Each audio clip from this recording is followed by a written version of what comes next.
Lalong nangangamba ngayon ang ilang mangingisda sa Masinloc, Zambales dahil sa utos ng China na hulihin ang mga hindi Chinong papasok sa itinuturing nilang border ng dagat. Nakatutok si Oscar Oida.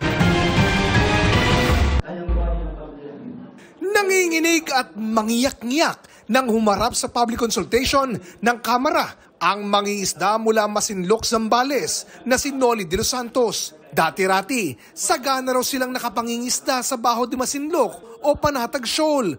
Pero naging imposible na raw ito simula nang magigpit ang mga nakabantay na Chino sa lugar. Ang sabi ko sa mga anak ko, hinto muna kayo anak, dali na kaya ng papa nyo. Dahil ito po, dinadaan ko na lang po sa luha. Dinadaan ko na lang po sa inyo dahil kaya tanong niya sa mga kinauukulan. sinong tutulong sa amin?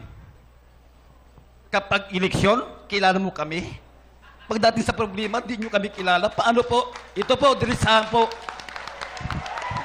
Diretsahan po, ang sinasabi ko, sasaluubin ko po, diretsahan po ako.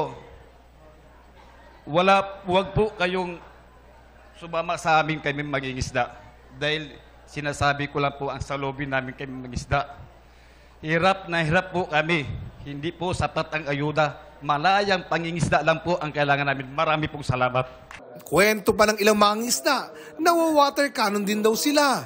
Naranasan ding maagawan ng huli. Kinukuha yung magagandang huli ng ating mga mangisda at kanila pong kinukuha at kung ano yung kanilang hindi maibigan, yun na lamang po ang naiuwi ng ating mga mangisda. Ay pinapalit nila ay 5 kilong noodles na may expired pa yung kanilang binibigay. Lalo pa raw sila nabalot ng agam-agam na yung nagbabana ng order ang China sa kanilang Coast Guard na arestuhin ang mga papasok ng South China Sea simula June 15. Kaya po yun ang kinakatakutan ko po.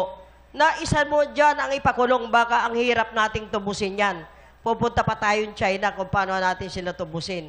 Kaya sana po wag mangyari at wag umabot sa ganyan. Naiintindihan po namin yung kanilang takot at pangamba. Ngunit naniniwala po kami sa kakayahan ng ating pamahalaan, sa kakayahan ng ating gobyerno na protektahan yung ating mga mamayan. Proteksyon din ang apela ng grupong Bigis ng mangingisda na dumalo sa isang photo exhibit at video launch sa UP College of Law kanina. Panawagan nila, samahan sila ng Coast Guard at Bureau of Fisheries and Aquatic Resources kapag nangingisda. Ipinakita pa ng mangingisdang si Eddie Edora ang mga bakas ng sugat sa kanyang mga binti at talampakan nang palakarin daw siya at kanyang mga kasama ng mga Chino sa mga koral. Dahil yung kuras na matatalas, kapag paglakad ko po ganun, bumabaon po hanggang dito. Kaya hinuhugot ko pong ganyan unti-unti. Panukala ng ilang kongresista, bigyan ng mas malalaking barko na mga gamit ang mga mangingisda. Why not consolidate? I-consolidate natin ang ating pong mga grupo na kung saan sama-sama tayong mangisda na malaking barko na dala-dala natin, complete with protective gear. Systematic ang pagkuha ng lugar kung saan tayo mangingisda na makikita natin na kung saan yung maraming isda. Para sa GM Integrated News, Oscar Oida, nakatutok 24 oras.